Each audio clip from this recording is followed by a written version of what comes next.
reproduksi pada ikan.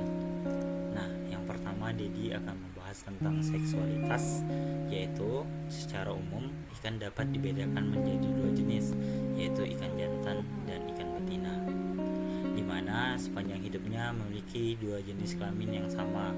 Istilah lain untuk keadaan ini disebut dengan gonokoristik, terdiri atas dua kelompok, yaitu yang pertama, kelompok yang tidak beridentifikasi, artinya pada waktu juvenil, jaringan gonad belum dapat diidentifikasi apakah berkelamin jantan atau betina. Yang kedua, kelompok yang berdiferensiasi, artinya sejak juvenil sudah tampak jenis kelaminnya, apakah jantan atau betina.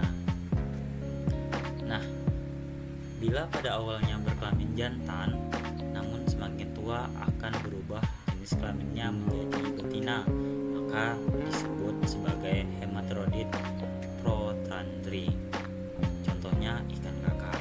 Sedangkan hematrodit protogini adalah istilah untuk individu yang pada awalnya berkelamin betina, namun semakin tua akan berubah menjadi kelamin jantan, seperti dijumpai pada ikan kerapu dan belut.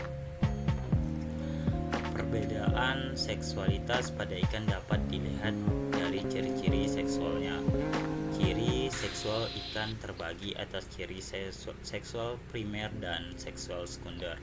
Ciri seksual primer adalah alat atau organ yang berhubungan dengan proses reproduksi secara langsung. Ciri tersebut meliputi testes dan saluran pada ikan jantan, serta ovarium dan saluran pada ikan betina. Ciri seksual primer sering memerlukan pembedahan untuk melihat perbedaannya.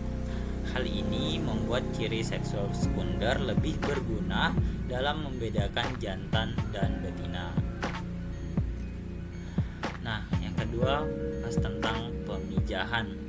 Pada pemijahan ikan-ikan biseksual, persatuan sel telur dan sperma bisa terjadi dengan dua cara, yaitu cara yang pertama, telur bersatu dengan sperma di luar tubuh induk, fertilisasi eksternal. Fertilisasi eksternal ini dilakukan misalnya oleh ikan termasuk Filicefrinidae, Anabatidae, dan Sluridae. Cara yang kedua yaitu sel telur bersatu dengan sperma di dalam tubuh induk, fertilisasi internal. Cara ini dijumpai pada ikan subkelas Elasmobranchi dan juga sebagai kecil golongan Tenestoi.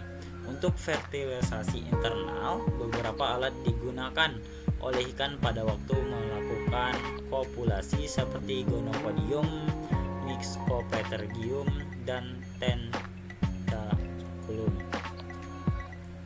Berdasarkan tempat embrio berkembang, terdapat 3 golongan, yaitu ovipar, vivipar, dan ovovipar. Golongan ovipar adalah golongan ikan yang mengeluarkan telur pada waktu pemijahan. Nah, golongan vivipar dan ovovivipar adalah ikan-ikan yang melahirkan anak-anaknya. Pada golongan ovovivipar, sel telur cukup banyak mempunyai kuning telur untuk memenuhi kebutuhan anak ikan dan induk. Ikan bisa dikatakan hanya menyediakan tempat perlindungan pada golongan vivipar.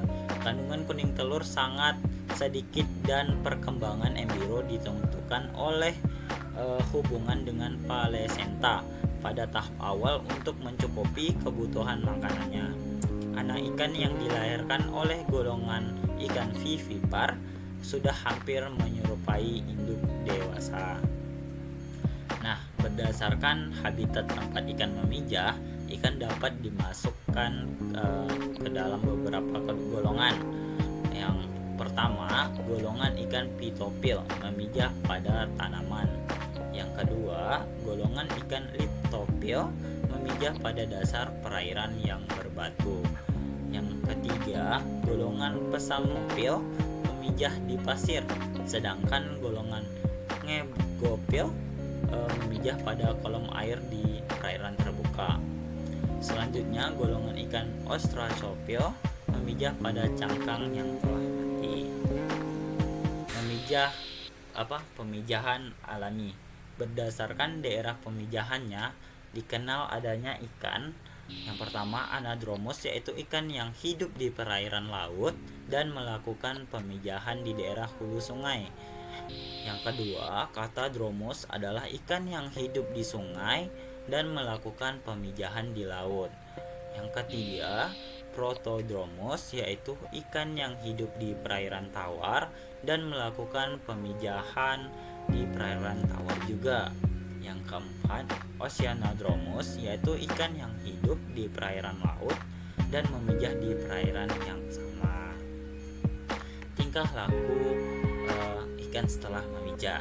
Setelah melakukan pemijahan, maka induk ikan akan merawat telur dan larvanya sehingga menjadi benih atau disebut dengan sifat parental care, seperti pada ikan nila yang membuat sarang dari pasir untuk melakukan pemijahan. Lalu setelah telurnya terbuahi, maka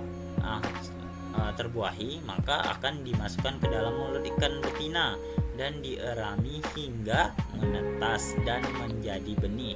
Selama proses ini mengerami selama 5-6 minggu, ikan tidak membuka mulutnya untuk makan. Oke, alhamdulillah sampai sini yang bisa disampaikan. Semoga bermanfaat pada teman-teman. Wassalamualaikum warahmatullahi wabarakatuh.